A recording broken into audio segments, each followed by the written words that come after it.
This also I didn't animate it yet. Okay. The link AB. This is a link. This plate here is called a link. Okay. Link AB with a width of 20 mm. That means this is the width of 20 mm. The thickness of this link here, the thickness here is 2.5 mm. Is used to support the end of a horizontal beam. Okay, horizontal beam. Now, knowing that the average normal stress in the link, the normal stress is 2 kilonewton per millimeter square. 2 kilonewton per millimeter square. Okay, so since they use millimeter square, millimeter, so we stick everything to millimeter, since they are all in millimeter, in terms of millimeter, you can see. And that the average shearing stress, you got shear stress and you got normal stress in each of the two pins. These are the two pins. Okay, say the shearing stress on the pins is 1.2. The normal stress on the link, this link here, okay, is 2 kilonewton. So this is for the link.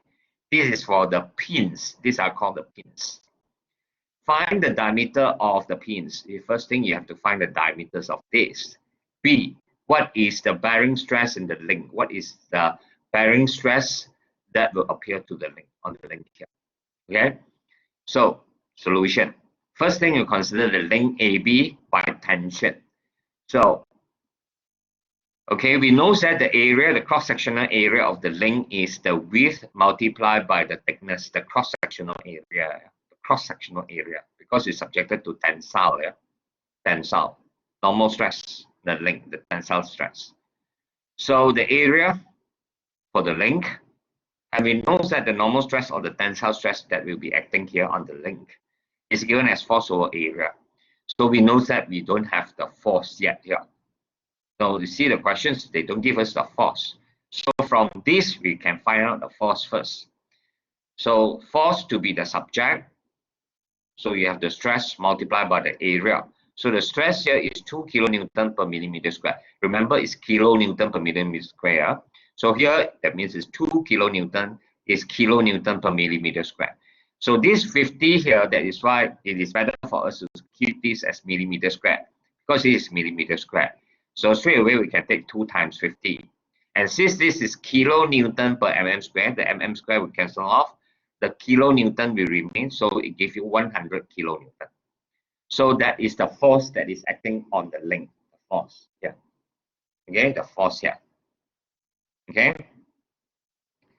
So the shearing on the pin. So you can now find the shearing stress, looking at, sorry, not find, to look at the shearing of the pins. Okay, once you know the force. So the force is this. So we know that shear stress is also equals to force over area. So changing the subject, because you are finding out the diameter, so you have to change this to be the subject. So AP, the force over tau S, that is the shearing stress of the pin. So putting in your force 100, the shear stress on the pin is 1.2. So put it here. So you can find out the area, the cross-sectional area of pins, the pins.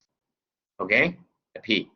So the diameter of the pin, we know that the area, you take one pin enough, okay? The area is equals to pi d squared over 4.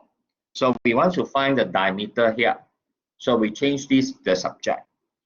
So bring the 4 over, bring the pi over square root. So you have this. So from here, putting the value of the cross-sectional area of the pin, so you can find out the diameter of the pin. So this should be in millimeter, not square. Something wrong here. Hold on, everybody. I'm going to change something.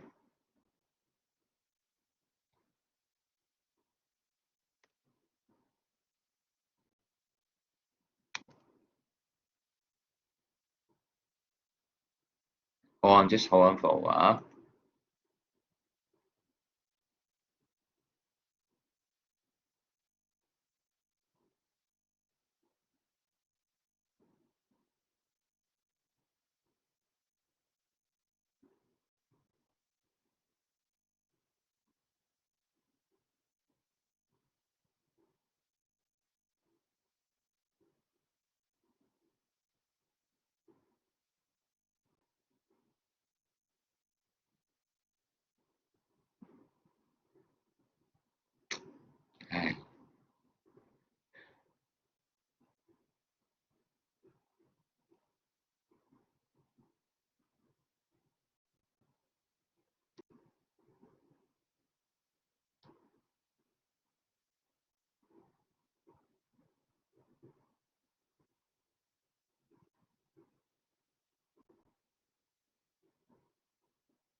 So this will be the diameter of the pin.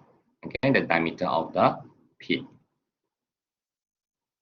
Okay, now how to find the bearing stress? So the bearing stress, remember, okay, so you have to take the part that is being compressed. So let's say, for example, you have this. Okay, so how to find the bearing stress of a circular object? So usually we look at the plane, that means the central plane.